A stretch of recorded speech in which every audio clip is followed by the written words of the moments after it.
Bismillahirrahmanirrahim. Assalamualaikum warahmatullahi wabarakatuh. Waalaikumsalam warahmatullahi wabarakatuh. Alhamdulillah, wassalatu wassalamu ala rasulillah.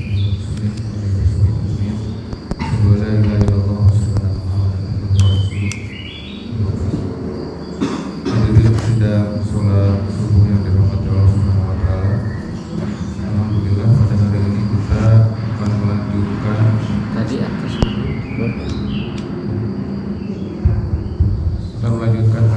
tentang lanjutan kemarin Ustaz. Manusia-manusia yang disesatkan oleh Allah Subhanahu wa taala. Tapi sebelumnya mungkin ada pengumuman gitu ya. Jadi hari ini kita telah dibuka booth untuk dari Badan Wakaf Al-Quran gitu. Ada yang hadir Pak dari Wakaf Al-Quran. Jadi bapak-bapak dan ibu-ibu bisa sambil berwakaf gitu ya nanti setelah bubar. Ada yang perlu disampaikan dari Bapak? Langsung aja. Oke, jadi Badan Wakaf Al-Quran itu suatu yayasan ya, yayasan yang untuk menyalurkan wakaf gitu ya dari kita. Itu kalau kita lihat di websitenya sudah ada 1.900.000-an eksemplar Al-Quran yang telah didistribusikan, 4 unit kapal dakwah, 28 motor unit buat ustadz gitu ya. Mungkin ustadz di sini juga perlu banyak wakaf. Pak Ustadz Sabta 50 wakaf sarana air bersih, 12 lokasi dan 684 mustahik zakat peer to peer ya. Jadi ke luar Indonesia juga ya. Itu mungkin ada beberapa player yang dibagikan untuk menjelaskan hal tersebut. Maka nanti setelah pengawasan kita dilanjutkan dengan wakaf ya. Insyaallah kita semua bisa berwakaf, amin ya rabbal alamin.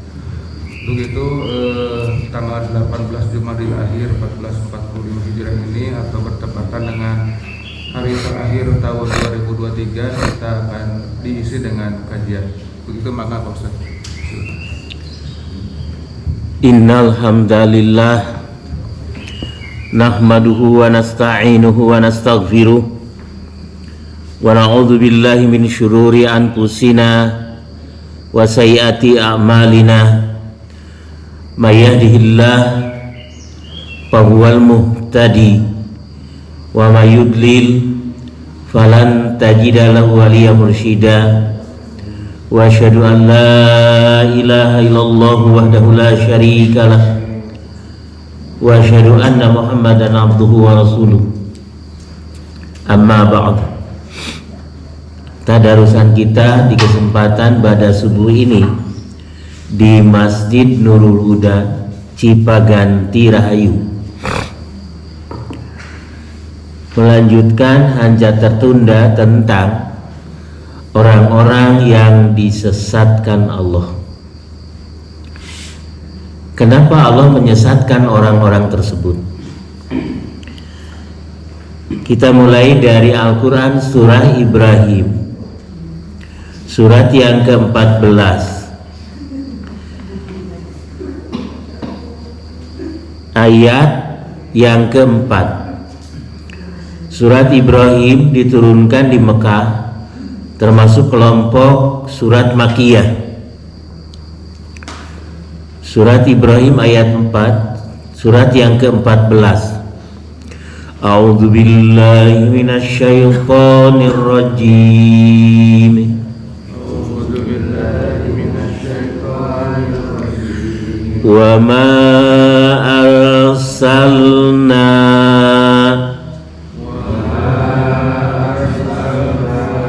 mir rasulin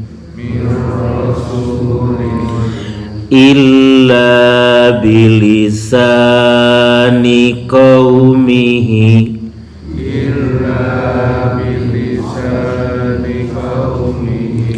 liyubayyina lahum fayudhillullahu man yasha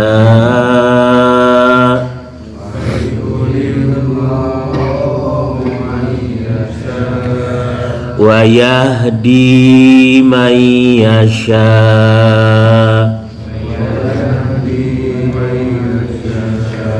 wa huwal azizul hakim.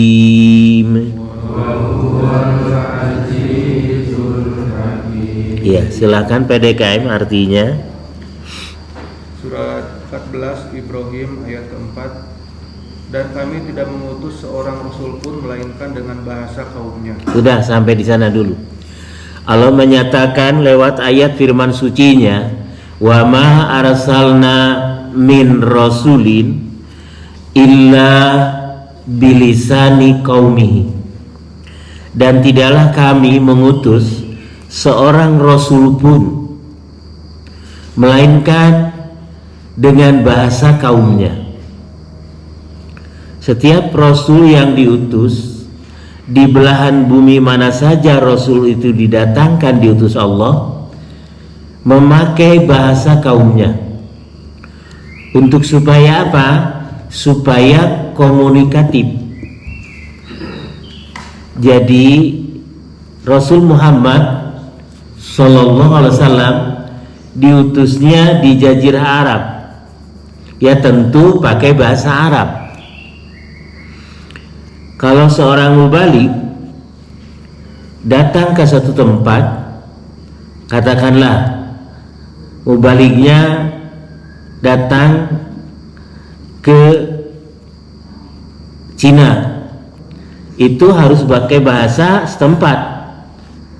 Kalau bertablik dan berdakwah kepada orang-orang Cina atau ke orang-orang Jerman katakanlah, supaya ayat lanjutnya Bapak, agar dia dapat memberi penjelasan kepada mereka, agar komunikatif, dapat memberikan penjelasan kepada kaum yang diutus. Tapi ada di beberapa tempat khutbah Jumatnya pakai bahasa Arab. Entah khotibnya mengerti terhadap apa isi khutbah, atau secara globalnya mungkin paham.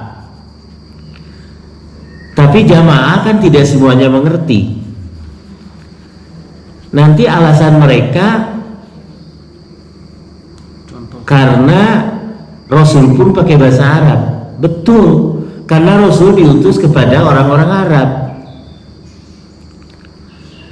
Di kitab Safinah memang ada rukun khutbah itu bil lughatil arabiyyah, harus dengan bahasa Arab.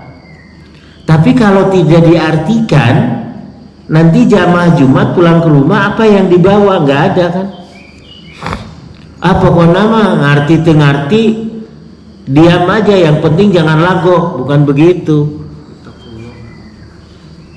kan? Khutbah itu nasihat, jadi harus dimengerti oleh jamaah. Tapi di beberapa tempat masih memakai khutbah Jumat bahasa Arab. Orang-orang LDII Islam Jamaah itu khutbahnya pakai bahasa Arab.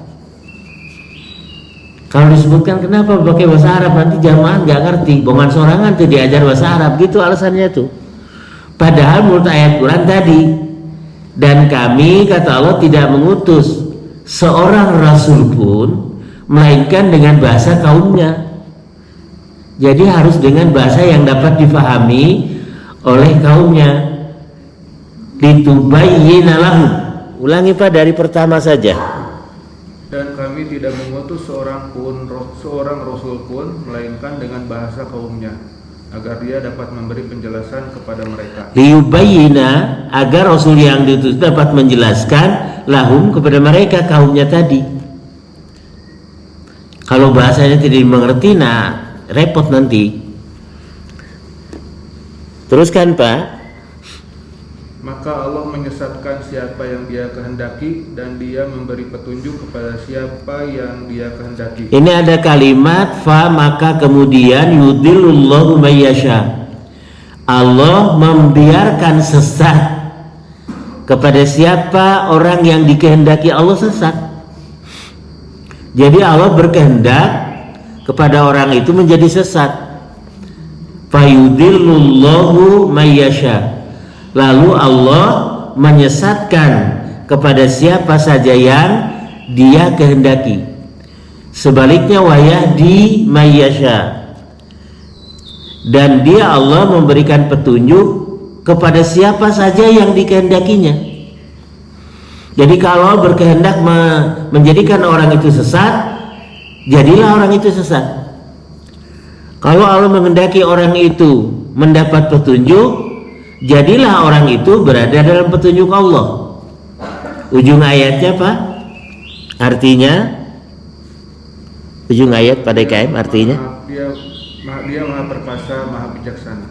Wa huwal azizul hakim. Dan Dia maha gagah perkasa lagi maha menghukumi. Al-Hakim itu bisa maha menghukumi atau maha bijaksana artinya. Yang menjadi pertanyaan, why? Kenapa Allah menjadikan orang itu sesat? Begitu.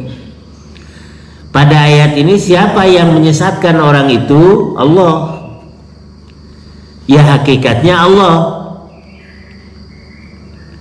Fayudillullahu, lalu Allah membiarkan orang itu sesat.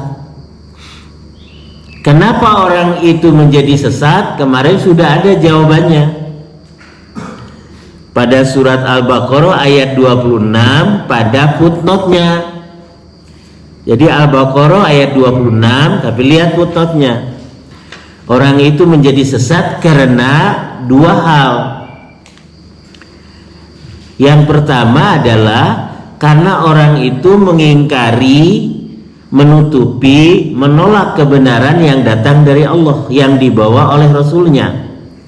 Mengingkari, menolak, menutupi kebenaran yang datang dari Allah, yang dibawa oleh Rasulnya, disampaikan kepada umatnya tadi. Yang kedua, karena orang itu tidak mau memahami petunjuk-petunjuk Allah. Ada kan? Pada catatan kakinya Bapak, coba dibaca footnote-nya yang dibaca. Orang itu sesat karena keingkarannya dan tidak mau memahami petunjuk-petunjuk Allah. Sudah. Orang itu sesat karena dua hal. Saya mengulangi materi yang lalu. Satu, karena keingkarannya, menolak, menutupi kebenaran yang datang dari Allah yang disampaikan oleh para rasulnya. Yang kedua, orang itu menjadi sesat karena tidak mau memahami petunjuk-petunjuk Allah.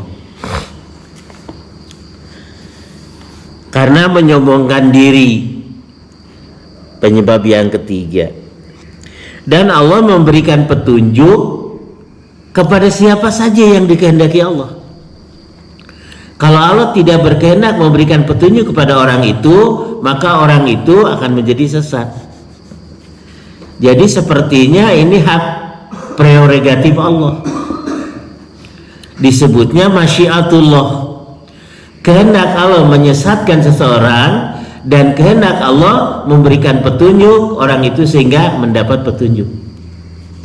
Itu masyiatullah. Fayudillullahu mayyasha.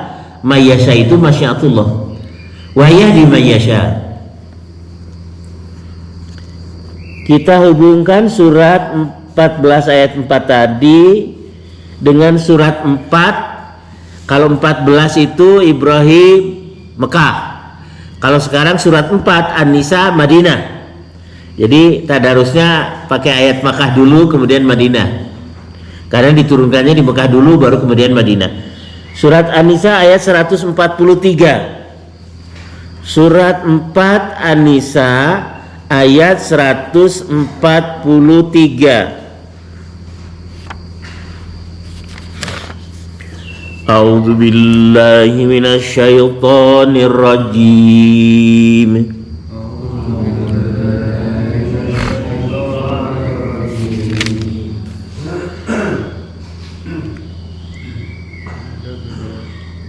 An-Nisa 143.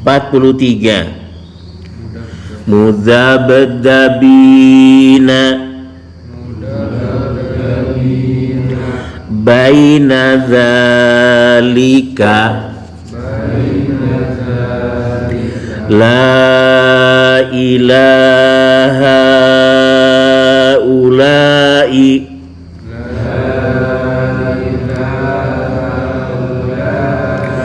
wa la ilaha ulai.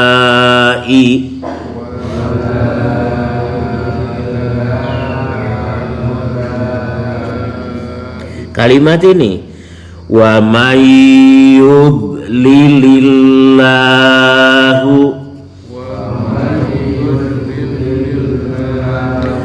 falan tajida lahu sabila.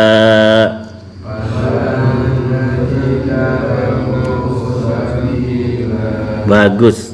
Silakan Pak DKM artinya. An-Nisa 143. Mereka dalam keadaan ragu antara yang demikian, iman atau kafir. Tidak termasuk kepada golongan ini orang beriman dan tidak pula kepada golongan itu orang kafir.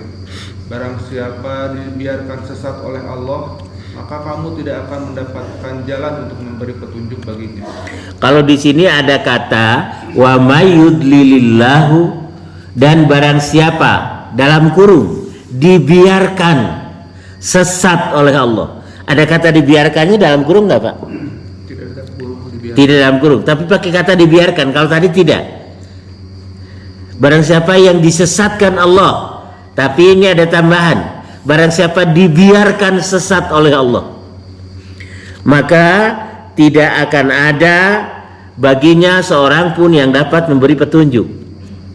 Karena Allah membiarkan orang itu sesat. Pertanyaannya tetap seperti tadi. Kenapa Allah membiarkan orang itu sesat? Jangan-jangan nanti, jangan-jangan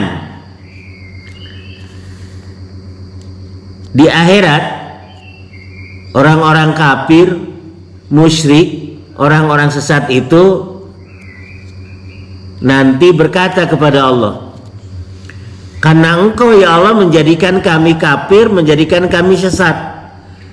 Jangan menyalahkan kami. Jangan-jangan nanti orang Fir'aun, Abu Jahal, Abu Lahab berkata seperti itu. Karena Engkau lah kami menjadi orang-orang yang sesat. Pertanyaannya, akan dapatkah mereka mendakwa Allah di akhirat seperti itu? Tidak akan. Karena Rasul sudah diutus, sarana sudah disiapkan. Kalaulah Rasul tidak diutus, baru bisa menyalahkan Allah. Karena kalau tidak sampai ajaran Rasul, Allah tidak akan ngapa-ngapain kepada orang itu. Maksud tidak akan ngapa-ngapain itu tidak akan menyiksa gitu. Adakah di bumi Allah ini satu kaum yang tidak pernah mendengar ajaran Rasul? Kira-kira ada nggak? Suku Amazon di pedalaman Amerika, suku Kanibal, atau suku yang pakai koteka di pedalaman Irian, kira-kira mendengar nggak ajaran Rasul sampai kepada mereka? Kalau tidak, Allah tidak akan ngapa-ngapain, tidak akan nyiksa maksudnya. Kalau ke Vatikan, sampailah ajaran Rasul karena ada internet. Ke suku pedalaman Baduy, sampai nggak ajaran Rasul kepada mereka? Masalahnya sampai atau tidak, itu yang jadi masalah. Letak keadilan Allah itu kita lihat surat 17, surat Al-Isra, ayatnya 15. Surat 17 itu surat Al-Isra atau Bani Israil diturunkan di Mekah, termasuk kelompok surat Makkiyah. 17 ayat 15. A'udzubillahi minasyaitonir rajim.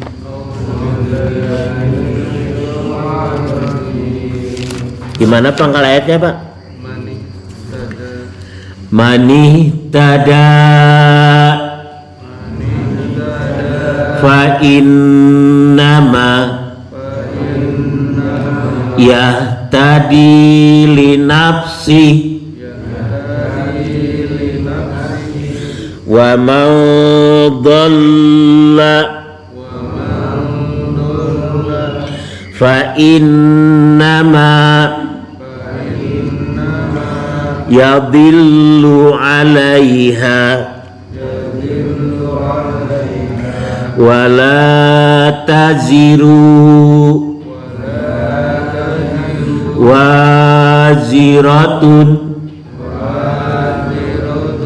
wizra ukhra. Kalimat ini yang kita pegang, wa ma kunna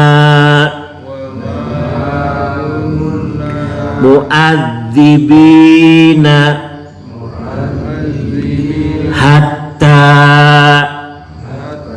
nab'atha rasula. Ibu, artinya tolong ayat 15 surat 17 Al-Isra. Tolong Bu. Barang siapa berbuat sesuai dengan petunjuk Allah, maka sesungguhnya itu untuk keselamatan dirinya sendiri. Sudah. Barang siapa orang yang berbuat sesuai dengan petunjuk Allah, itu bukan untuk Allah. Allah tidak diuntungkan. Tapi barang siapa orang yang berbuat sesuai petunjuk Allah, itu untuk keuntungan keselamatan dirinya sendiri. Allah tidak diuntungkan sedikit pun. Terus Bu. Dan barang siapa tersesat, maka sesungguhnya kerugian itu bagi dirinya sendiri. Barang siapa tersesat dari jalan petunjuk Allah, Allah tidak dirugikan. Akan tetapi untuk kerugian dirinya sendiri. Itu satu poin. Poin berikutnya Ibu. Dan seorang yang berdosa tidak dapat memikul dosa orang lain. Seseorang yang berdosa tidak akan memikul dosa orang lain. Ibu berdosa, dosa ibu dipikul oleh suaminya tidak? Suami berdosa, dipikul dosanya oleh istrinya. Anak berdosa, dipikul dosa anak oleh orang tuanya, kan gitu. Nggak mau, masing-masing aja kalau dosa mah. Sudah ya, tapi di situ ada masalah sebetulnya. Seorang yang berdosa tidak akan dapat memikul dosa orang lain. Itu harus dijabarkan sebetulnya. Teruskan Ibu. Tetapi kami tidak akan menyiksa sebelum kami mengutus seorang rasul. Jadi Allah berjanji tidak akan menyiksa sesuatu kaum, kelompok atau individu sebelum Allah mendatangkan Rasul kepada kaum itu. Atau Rasulnya tidak datang tapi ajarannya sampai. Kita tidak datang Rasul Muhammad kepada kita, tapi ajarannya sampai, itu masalahnya. Ulangi kalimat itu Ibu, penting itu. Kami tidak akan menyiksa sebelum kami mengutus seorang rasul. Iya. Jadi enak sekali kalau orang yang tidak mendengar ajaran Rasul, nanti di akhiratnya Allah tidak akan menyiksanya. Ini ayatnya ada. Kalau sudah sampai ajaran Rasul, kemudian menolak, mengingkari, menutupi kebenaran ajaran Rasul, baru itu digenjer sama Allah. Wa ma kunna mu'adzibina hatta nab'atsa rasulan. Karena ayatnya ada, mesti ada kaum yang tidak kesampaian ajaran Rasul. Contohnya begini aja lah. Islam datang ke Nusantara itu abad keberapa? Yang benar ini abad keberapa? Islam datang ke Nusantara abad keberapa? Sebelum Islam datang ke Indonesia, katanya dibawa oleh pedagang-pedagang dari Gujarat, padahal bukan sebenarnya. Oleh orang-orang Arab itu. Bukan pedagang-pedagang dari Gujarat sebenarnya. Yang bercokol agama Hindu dan Buddha di Nusantara ini. Animisme, dinamisme. Belum ada ajaran tauhid. Belum sampai ajaran Islam kepada mereka, mereka mati. Abad ke-7. Disiksa enggak kira-kira? Enggak, kata Allah. Ini ayatnya. Pada kalimat wa ma kunna mu'adzibina hatta nab'atsa rasulan. Ulangi Ibu, dan kami tidak akan menyiksa. Kami tidak akan menyiksa sebelum kami menunggu seorang rasul. Wah, berbahagialah orang animisme, dinamisme, Hindu dan Buddha. Belum mendengar ajaran tauhid. Kita sudah datang ajaran Rasul ke tempat kita berdomisili. Jadi kalau orang yang mati belum sampai ajaran Rasul kepadanya, selamat, itu tidak akan disiksa Allah di akhirat. Ini ayatnya kok ada dalilnya. Orang animisme, dinamisme, setelah abad ke-7 kata Bapak tadi, datanglah ajaran Islam ke bumi Nusantara. Nah itu baru diazab sama Allah. Sudah ya, kita lanjutkan. Kenapa Allah membiarkan orang itu menjadi sesat? Sebabnya tadi ada.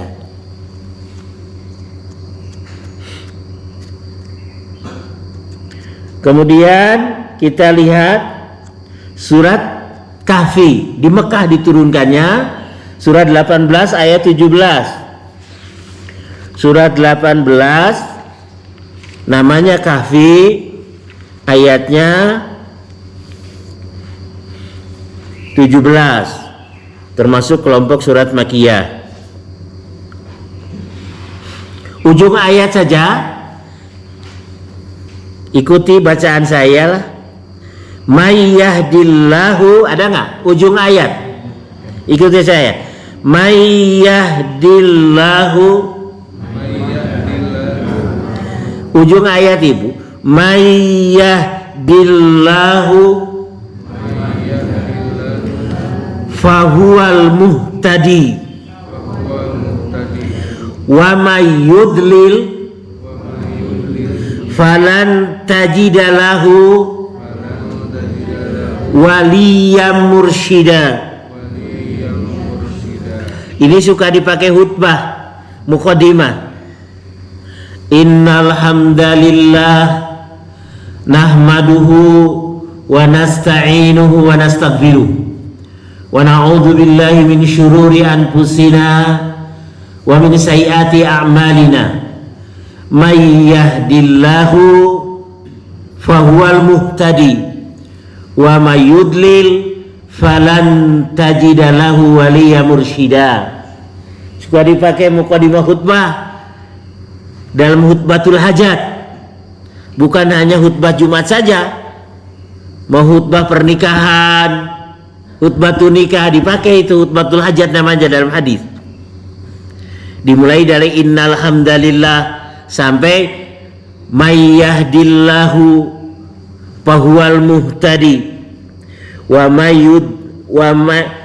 yahdillahu fahuwal muhtadi wa may yudlil falan tajida lahu waliya mursyida. Ibu, artinya tolong dari itu aja. Barang siapa yang diberi petunjuk oleh Allah, maka dialah yang mendapat petunjuk. Barang siapa yang diberi petunjuk oleh Allah dan menerima petunjuk itu, itulah orang yang mendapat dan menerima petunjuk. Terus? Dan barang siapa disesatkannya, maka engkau tidak akan mendapatkan seorang penolong yang dapat memberi petunjuk kepadanya. Kalau Allah sudah menyesatkan orang itu, tidak akan ada seorang pun. Tidak akan ada seorang pun yang apa, Bu? Wa may yudlilillah, ulangi Bu, barang siapa yang dibiarkan atau dibiarkan sesat oleh Allah, silakan Bu. Dan barang siapa disesatkannya, maka engkau tidak akan mendapatkan seorang penolong yang dapat memberi petunjuk kepadanya. Tidak akan ada seorang penolong pun yang akan dapat memberikan petunjuk kepadanya. Kalau Allah sudah menghendaki orang itu menjadi sesat.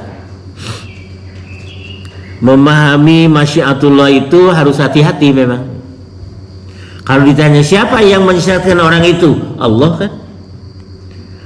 Pertanyaannya, kenapa Allah menyesatkannya, gitu kan pertanyaannya. Kenapa orang itu mendapat petunjuk dari Allah? Karena dia melapangkan dadanya untuk menerima petunjuk Allah. Kenapa orang itu menjadi sesat? Karena dia menyempitkan dadanya untuk menerima petunjuk hidayah dari Allah.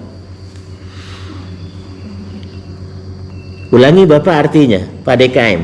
Barang siapa diberi petunjuk oleh Allah, maka dialah yang mendapat petunjuk, dan barang siapa disesatkannya, maka engkau tidak akan mendapatkan seorang penolong yang dapat memberi petunjuk kepadanya. Iya. Nyanya huruf besar kan Pak? Yang besar. Jadi kalau menilik ayat ini yang menyesatkan itu Allah. Bukankah setan yang menyesatkan? Itu syariatnya memang. Setan itu telah banyak menyesatkan manusia. Itu ada ayatnya memang. Di surat berapa, ayat berapa ya? Nanti kita cari. Kenapa Pak? Setan itu telah banyak menyesatkan umat manusia. Ada tuh ayatnya tuh. Bentar ya, cari dulu ayatnya. Di surat apa, ayat berapa? Sudah? Kita lihat surat 16 An-Nahl ayat 37. An-Nahl itu turunkan Mekah, termasuk kelompok surat Makiyah. 16 ayat 37.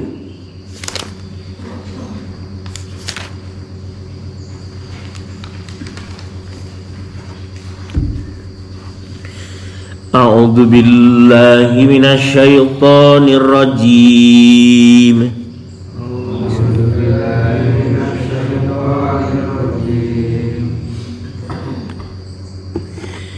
In takhris ala hudahum fa inna allaha la yahdi may yudillu. Saya ulangi, fa innallaha la yahdi may yudillu wa ma lahum min nasirin. Masih Ibu artinya tolong. Jika engkau Muhammad sangat mengharapkan agar mereka mendapatkan petunjuk. Sudah, Nabi Muhammad itu tipe porose, cek bahasa Mandarin nama. Tipe porose naonnya sangat menginginkan supaya penduduk Jazirah Arab mendapat petunjuk semuanya. Sangat menginginkan. Ulangi Ibu. Dari terus, maka sesungguhnya Allah tidak akan memberi petunjuk kepada orang yang disesatkannya. Sudah, nyanya huruf besar Bu. Besar. Kalimat itu kadang-kadang saya memahaminya agak bingung memang. Sekiranya engkau Muhammad sangat sekali mengharapkan supaya mereka menerima petunjuk yang engkau berikan kepada mereka. Sangat menginginkan sekali supaya mereka beriman. Nanti ada ayatnya. Engkau sangat menginginkan supaya mereka beriman, tapi tidak juga mereka beriman. Ulangi sekali lagi Ibu dari awal. Jika engkau Muhammad sangat mengharapkan agar mereka mendapat petunjuk, maka sesungguhnya Allah tidak akan memberi petunjuk kepada orang yang disesatkannya. Allah tidak akan memberikan petunjuk kepada orang yang dikehendaki Allah dia menjadi sesat. Repot memahaminya Pak. Terus? Dan mereka tidak mempunyai penolong. Dan mereka tidak akan mendapat seorang penolong pun. Ini in takhris ala hudahum fa innallaha la yahdi may yudillu. Aduh. repot, Pak. Karena Allah mengetahui dengan ilmunya dia sesat. Kita lihat ayatnya ini, ayat pamungkas saja. Surat 45, pegang itu surat 45 ayat 23. 45 itu nama suratnya Al-Jasiyah, betul? Artinya yang berlutut. Surat 45 diturunkan di Mekah. Ayatnya 23. Ikuti saya. Afara'aita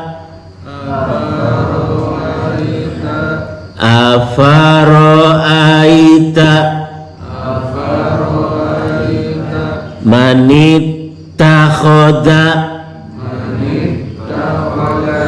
ilahahu hawahu wa adallahu Allahu ala ilmin. Sudah, wa hatama ala sam'ihi wa qalbihi, nanti belakangan. Ibu artinya, Maka pernahkah kamu melihat orang yang menjadikan hawa nafsunya sebagai Tuhannya? apakah engkau pernah melihat, memperhatikan ada orang yang menjadikan hawa nafsunya sebagai Tuhannya, menjadikan hawa nafsu sebagai ilahnya?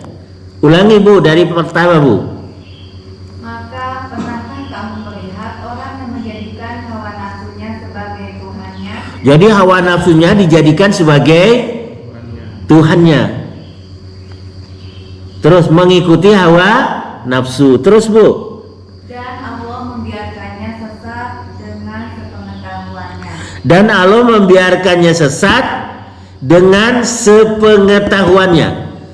Wa adallahu Allahu ala ilmin, dan Allah membiarkannya sesat berdasarkan ilmu Allah, yang ilmu Allah itu meliputi segala sesuatu, dan pengetahuan Allah itu tidak didahului oleh ketidaktahuan. Kalau kita tahunya itu setelah tidak tahu sebelumnya, ada yang memberitahu, jadilah tahu. Allah tidak didahului oleh ketidaktahuan. Yang Bapak gimana? Artinya sama Pak? Sama. Iya. Ayat catatan kakinya Iya, catatan kakinya silakan Pak. 801. Iya. Allah membiarkan orang itu sesat karena Allah telah mengetahui bahwa dia tidak menerima petunjuk-petunjuk yang diberikan kepadanya. Ya, dari Rasulnya, oleh Rasulnya. Ulangi catatan kakinya, kena nih. Allah membiarkan orang itu sesat karena Allah telah mengetahui bahwa dia tidak menerima petunjuk-petunjuk yang diberikan kepadanya. Dan kita, alhamdulillah, dikehendaki Allah menjadi orang-orang yang menerima petunjuk dari Allah yang dibawa oleh Rasulnya. Alhamdulillah, itu sebuah hal yang mahal sekali. Mendapat hidayah Allah itu suatu hal yang mahal sekali. Sehingga menjadilah kita orang yang beriman, yang menerima petunjuk-petunjuk dari Allah yang dibawa oleh Rasulnya. Itu sangat mahal sekali hidayah dari Allah itu. Rasul pun nggak bisa memberikan, kendati pun kepada orang yang sangat dicintainya nggak bisa. Rasul sudah tidak bisa, apalagi kita. Jadi kalau orang mengatakan, benar juga sih, abdi tiacan ada hidayah ti Allah, tiacan nganggo jilbabnya Ibu, tiacan aya hidayah ti Allah. Kira-kira benar juga nganggo apa itu? Hah? Punten abdi tiacan aya hidayah ti Allah, tiacan tiasa rubah. Ada benernya juga sih.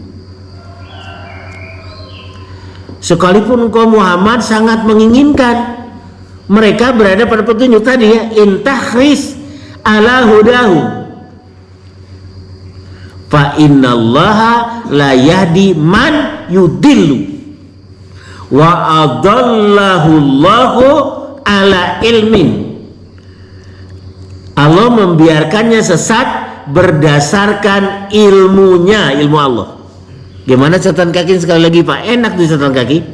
Allah membiarkan orang itu sesat karena Allah telah mengetahui bahwa dia tidak menerima petunjuk-petunjuk yang diberikan kepadanya. Iya. Tidak menerima. Pertanyaan lagi, kenapa dia tidak mau menerima petunjuk dari Allah yang didatangkan oleh Rasulnya? Kenapa? Hatinya disempitkan. Mestinya hatinya, dadanya itu dibuka lebar-lebar. Yang menyesatkan itu kan syariatnya siapa? Setan.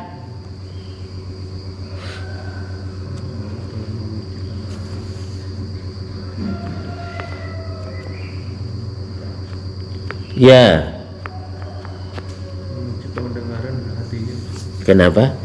Allah telah mengunci pendengaran dan hatinya. Iya, khatamallahu ala qulubihim wa ala sam'ihim wa ala absarihim. Ini hatinya yang dikunci. Hatinya yang dikunci. Mumpung saya ingat ini ada surat 24 ayat berapa ya, sebentar ya.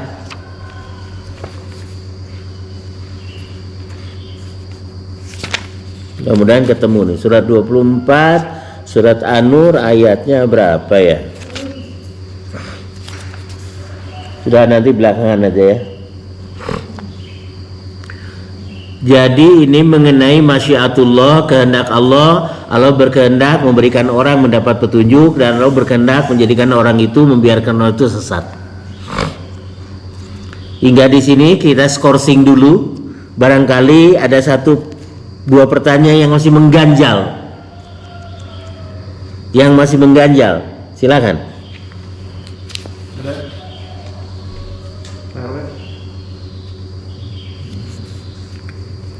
Ada? Enggak?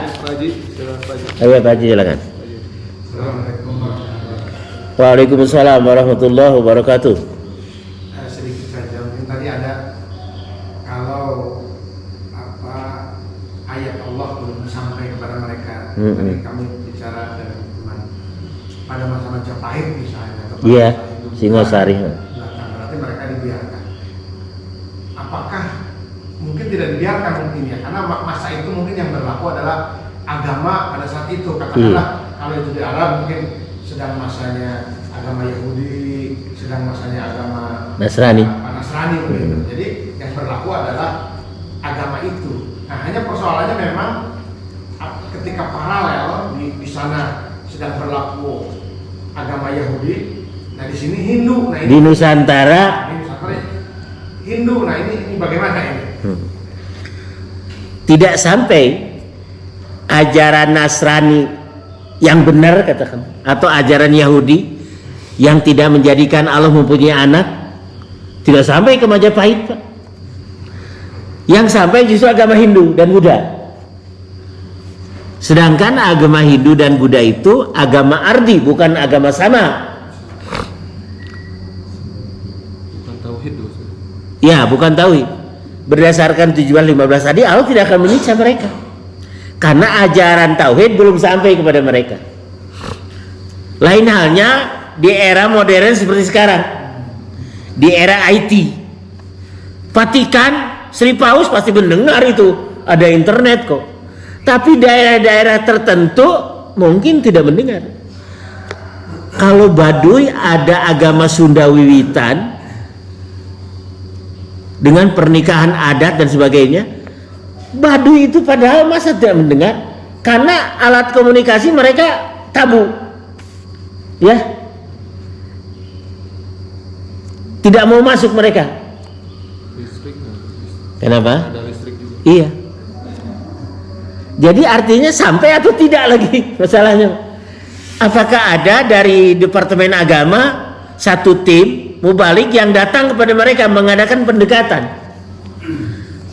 Terdengar atau tidak? Depak aja mengutus para mubalik ke daerah Baduy tadi. Memang ada beberapa daerah yang sudah membuka sedikit demi sedikit. Nanti yang digenjar sama Allah yang tidak datang, Pak. Kalau mereka sudah tidak mendengar, tapi yang tidak datang itu yang dikejar Allah. Tapi bukan DKM, Pak, bukan DKM. Ini kayaknya Kementerian Agama, Pak. Harusnya datang kembali ke sana. Adapun nanti mereka mau menolak atau menerima, lain masalah. Benar kata Bapak, kalau di Jaidah waktu itu sebelum datang Rasul ada Yahudi Nasrani ya. Majapahit Singosari nggak ada itu. Yang datang itu justru agama Hindu dan Buddha. Jadi selamat mereka, Bu. Kalau berdasarkan Al-Quran surat 17 ayat 15, selamat di akhirat, tidak diseksa. Jadi di mana nanti di akhirat dia? Di akhirat ya. Itu di akhiratnya nanti orang yang hidup di zaman fatrah satu, orang yang tidak kedatangan Rasul, yang ketiga orang yang Rasul datang tapi dia pandir, pikun, sudah nggak jalan otaknya. Itu di masa fatrah, masa vakum kerasulan. Yang kedua datang Rasul tapi orang itu sudah pikun. Yang ketiga apa tadi? Satu, hidup di masa vakum. Dua, tidak kedatangan Rasul. Atau tiga, datang Rasul tapi dia aja sudah pikun. Di akhirat dibagaimanakan? Tidak disiksa. Ada hadis yang mengatakan Allah menyuruh ketiga golongan itu masuk neraka. Waduh, dia mengajukan hujah. Kenapa Allah nggak adil? Saya nggak tahu apa-apa kok masuk neraka. Kata Allah, kalau datang Rasul kepada kamu, seseorang otam dia kieu. Padahal kalau masuk neraka dingin, neraka dijadikan dingin oleh Allah. Terus ada orang yang samina wa atona samana wa ta'atan. Oh gitu ya. Ya nyakeun sadaya nyakeun beunteuk-teukeun, suku genteng belokeun, masuk ke neraka. Jadi dingin nerakanya. Akhirnya dimasukkan ke surga. Ente tipe porosnya juga tadi. Wah, kenapa saya nggak adil loh? Nah, lamun datang Rasul mana pepelekeun dia kieu ceuk Allah. Jadi diujinya begitu. Ada hadis, lihat Ibnu Katsir. Lihat tafsir Ibnu Katsir ada itu. Diuji dulu suruh masuk neraka, tipe porongos. Teu ceuk Allah. Anjeun lamun datang Rasul tipe porongosna boleh kieu cenah. Padahal kalau masuk neraka dia akan dingin. Dan yang samina watona nyamang cenah abdi lebet neraka ai salira Gusti mika palai gitu itu masuk surga airnya. Itu keterangannya ada dalam tafsir Ibnu Katsir ketika memberikan penjelasan dari surat 17-15 tadi. Ya, silakan Pak. Nah, ini terkait dengan ikun tadi. Nah, ilmuwan sekarang psikolog misalnya pertama sering mengkaitkan dengan yang disebut mindset atau framework. Nah, katanya boleh saja Rasul datang katakan ke Asmat. Nah, tapi di Asmat kan sudah dikooptasi oleh katakanlah oleh gereja. Di Asmat kan Katolik misalnya yang saya pernah ke sana itu ada uskup, ada. Iya benar-benar. Memang susah, ya berarti mereka kata mereka ya termasuk yang dalam tanda petik pikun karena kan sudah terkooptasi. Atau yang kedua juga ada kaitannya dengan pengaruh orang tua katanya kelahiran. Nah, dia kan kasihan dia sudah terpengaruh oleh keturunan orang tuanya, makanya pantas saja dia agamanya seperti itu. Kira-kira gimana? Masalahnya begini saja, kalau didahului oleh misionaris, oleh Romo dan sebagainya pendeta, ajaran tahu sampai nggak gitu aja. Kalau tidak sampai mereka tidak ada pembanding, Pak. Jadi mereka dai-dai mereka ke daerah-daerah terpencil ya Pak ya, mengkristenisasi Asia Tenggara katakanlah, dan berhasil Pak itu sebenarnya. Jangankan Asia Tenggara, di Cicahem ke atas saja Pak ada perkampungan, ada di daerah-daerah terpencil, ada satu desa masuk Kristen semua. Yang salah siapa? Departemen Agama nanti. DKM nggak salah, nggak pergi ke sana. Kementerian Agama yang salah. Kenapa nggak didatangkan kembali ke sana? Banyak orang Islam yang kaya Pak. Oh mereka karena nggak punya pekerjaan, makan pun susah, dikasih sembako, pindah akidah saja. Padahal mereka tadinya Islam Pak. Mereka tadinya Islam ya, walaupun Islam ambangan. Iya, kita nyebut murtad gampang saja, padahal banyak orang kaya, kenapa tidak sumbangsi kepada mereka? Nanti orang kaya yang digenjer sama Allah. Atau kaitannya nanti dengan Kementerian Agama. Benar Pak, kalau orang tuanya Kristen, ayah ibunya Buddha, Hindu, pasti anaknya begitu. Kalau tidak ada hidayah dari Allah. Dan ada lagi orang yang pandir, idiot Pak. Ada ajaran Rasul sampai buku-buku tercetak, tapi dia idiot, nggak bisa memahami. Itu juga selamat. Itu lihat saja nanti kalau Pak Kinkin dicatat, pertemuan berikutnya saya bawa Tafsir Ibnu Katsir jilid 2, ketika Imam Ibnu Katsir memberikan penjelasan dari kami tidak akan menyiksa sebelum kami mendatangkan seorang Rasul. Itu ada penjabarannya sampai kepada 3 kelompok tadi, terutama orang yang idiot. Kita tutup formalnya. Aqulu qouli hadza wastaghfirullahal azim li wa lakum wa taqabbalallahu minna wa minkum tilawatahu innahu huwas samiul alim wallahu a'lamu bisawab. Subhanakallahumma wa bihamdika asyhadu an la ilaha illa anta astaghfiruka wa atubu ilaik wa akhiru da'wana anilhamdulillahi rabbil alamin. Tulis saja bagian bawah Ibnu Katsir jilid 2 gitu. Di mana? Di Bandung. Bismillah. Alhamdulillahirabbil alamin. Ada pertanyaan lagi Pak Ustaz, boleh? Boleh Pak. Sini ada Bapak-bapak. Boleh. Sekalian, lagi Boleh Pak. apa? Ya. Iya Bapak dulu. Ada enggak di dalam kitab kita pada Al-Quran yang pertama menurut itu bukan ritualnya, Kenapa? bukan ritual. Yang apa? Pertama, Yang pertama dinilai kita di dunia ini oleh Allah bukan ritualnya. Iya. Ada enggak semacam cerita di Badu dan sebagainya sebelumnya gitu kan? Di situ sudah punya hak mereka masing-masing. Mereka tahu mana yang salah, mana yang benar atau batil. Sampai kepada kita semua kecil. Kebanyakan kita berbicara tentang ritual. Misalnya gini, kamu sholatnya di mana, puasanya di mana. Dulu lagi itu kan kamu ibadah ke apa yang lain lah gitu kan. Nasrani sebagainya. Tapi apa ada ya? Apa kebaikan mereka gitu? Atau kebaikan Anda gitu kan? Misalnya gitu, bukan hanya ritual, dia istilahnya memperhatikan orang-orang apalah gitu kan. Sampai tercetus dalam masyarakat, wah orang baik. Akhlaknya baik, budi pekertinya baik. Orang Hindu, Buddha itu baik Pak. Tapi tidak dibilang, wah dia kan pantesan agama gitu. Ya. Jadi begini, yang menjadi barometer adalah iman. Tanpa iman, kalaupun akhlaknya baik, budi pekertinya bagus, hablum minanas bagus, tanpa iman yang benar, tetap tidak ada nilai di pandangan Allah. Ayatnya sudah pernah kita tadarusi di sini. kuncinya. Iya, kuncinya iman. Nanti di alam barzah, di alam kubur, yang ditanya itu tentang tauhid dulu. Man rabbuka wa man nabiyuka, itu tauhid. Kemudian apa ilmumu tentang orang yang bernama Muhammad? Pertanyaan malaikat Munkar Nakir begitu. Jawabnya syahadat yang muncul. Jadi syahadatain. Tanpa itu amal baik sehebat apapun tidak ada, nol gitu. Jadi bukan sholat yang nomor satu itu. Nomor satu itu akidah. Orang Hindu, Buddha bagaimana akhlaknya? Wah, kita terkagum-kagum mereka. Hablum minanasnya. Tapi tanpa iman yang benar, tauhid yang benar nggak ada nilai.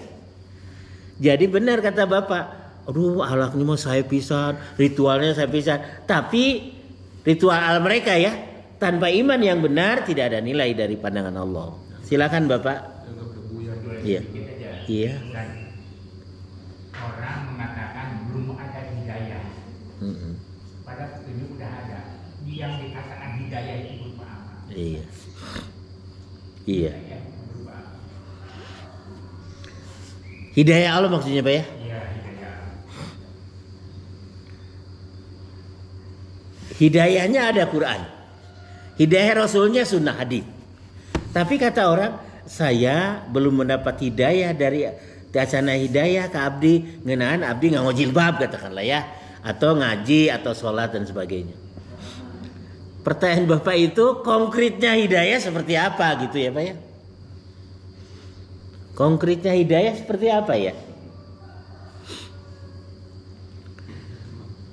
Kita suka memohon ihdinas siratal mustaqim. Tunjukkan kami ya Allah kepada jalan yang lurus dan benar, supaya Allah memberikan hidayah. Konkretnya hidayah ya Quran. Konkretnya hidayah ya sunnah. Hadis-hadis Rasul itu konkretnya hidayah. Kita mempelajari hidayah petunjuk Allah melalui Quran dan sunnah Rasul hadis. Jadi kalau konkretnya hidayah mah Quran dan hadis-hadis Rasul. Kalau menurut saya konkretnya hidayah itu. Seperti ini, perintah memakai busana muslimah di Quran ada. Wanita itu harus berjilbab ya. Itu di surat An-Nur dan Al-Ahzab ada. Itu hidayahnya. Belum di hadis-hadis. Dia baca tapi belum masuk ke dalam relung hati yang paling dalam. Saya masih suka pamer gitu kan. Pakai kosmetik supaya dilihat orang. Padahal dia sudah punya suami, dipamerkan apalagi sudah punya suami Pak. Kalau yang nonoman, gadis-gadis masih wajar menurut saya, dalam tanda kutip. Tapi kalau sudah nenek-nenek, sudah punya cucu, belum berkerudung, itu kayaknya masih nggak normal itu. Jadi konkretnya hidayah Allah itu, lihat cah surat 33 dulu, Al-Ahzab ayat 59. Ini konkretnya hidayah petunjuk. Tapi ternyata mental. Tidak mau nerima. Karena dia hatinya disempitkan. Tidak di dadanya dibuka. 3159 artinya saja ibu. Ibu artinya 33 Al-Ahzab 59. 33 itu surat Madaniyah. Wahai Nabi, silakan Bu. 33 udah ditutup sama Ibu, udah beres-beres ya. Wahai Nabi, Ya silakan wahai Nabi. katakanlah kepada istri-istrimu, Ya. anak-anak perempuanmu dan istri-istri yang orang mukmin. Istri-istri orang beriman, kalau tidak beriman nggak masalah. Puasa itu diperintahkan kepada orang beriman. Kari-kari itu puasa, kan baik kalau teh. Da saum teh kerja menu ariman. Manehna teh saum tidak ada udur sari, baik berarti iman manehna. Terus ulangi, hei Nabi. Hai Nabi, katakanlah kepada istri-istrimu, anak-anak perempuanmu dan istri-istri orang mukmin, hendaklah mereka menutupkan jilbabnya ke seluruh tubuh mereka. Ada putot nih jilbab. Jilbab itu ialah sejenis baju kurung yang lapang yang dapat menutup kepala, wajah dan dada. Iya, yang lapang, jangan pakai kerudung gaul. Kemana-mana bujurna mencetak, buah dadanya kelihatan. Sama dengan ranjang bulat kata hadis. Terus Ke seluruh tubuh mereka, yang demikian itu agar mereka lebih mudah untuk dikenali, sehingga mereka tidak diganggu, dan Allah Maha Pengampun, Maha Penyayang. tapi sekarang di instansi pemerintah sudah mulai orang berjilbab, hanya kurang sempurna saja Bapak. Ya, kurang. Proses hidayah itu udah ada ya saja. Ya petunjuknya ada. Cuman kenapa mental? Kenapa? Hidayah itu udah turun ya. Turun. Tapi orang-orang tidak mau menerima. Gitu. Iya, itu artinya dadanya disempitkan, tidak dilapangkan. Ada ayatnya Pak. Harusnya melapangkan dada, karena hidayah itu seperti pesawat terbang. Tidak bisa dia landas di sembarang tempat. Kalau ada kapal udara bukan helikopter, landas di sini hancur ini. Harus ada tempat di lapangan yang luas. Kata orang yang belum menerima hidayah itu belum. Bukan, hidayahnya sudah sampai. Cuman Belum bisa diterima. abi tacan kengi hidayah, kengeng dalam artian dadanya dilapangkan sebetulnya gitu Pak ya. Jadi sebetulnya hidayah sudah ada Pak. Tapi orang yang ngomong kami tacan kengi hidayah, benar atau salah? Salah ya. Salah sebenarnya ya Pak ya. Pak Ustaz ada yang berpendapat kalau Iya. hardware-nya hidayah itu Al-Quran sama Hadis betul. Iya. Tapi software-nya adalah hikmah. Hikmah itu artinya ada suatu Ilmu. pemahaman yang ada Iya. dalam diri. Soalnya ada di Amerika banyak Kristen baca huruf sedikit langsung dia terbuka. Wah hebat. Karena Allah hembuskan hikmah ke dalam dadanya. Hikmah betul. Mungkin softwarenya itu adalah hikmah. Nah, saya terima Pak. Cekap rupi namanya. Ya, terima kasih. Badai ayah naon tadi di ayu. Terima kasih Pak Ustaz atas semuanya. Mudah-mudahan kita semua diberikan oleh Allah Subhanahu wa taala ya lebih ditingkatkan lagi keimanan kita semua. Amin ya rabbal alamin. Amin ya Allah. Dengan hamdalah bisa berjalanin subhanallah dan kita semua la ilaha illa anta astaghfiruka wa atubu ilaik. Assalamualaikum warahmatullahi wabarakatuh.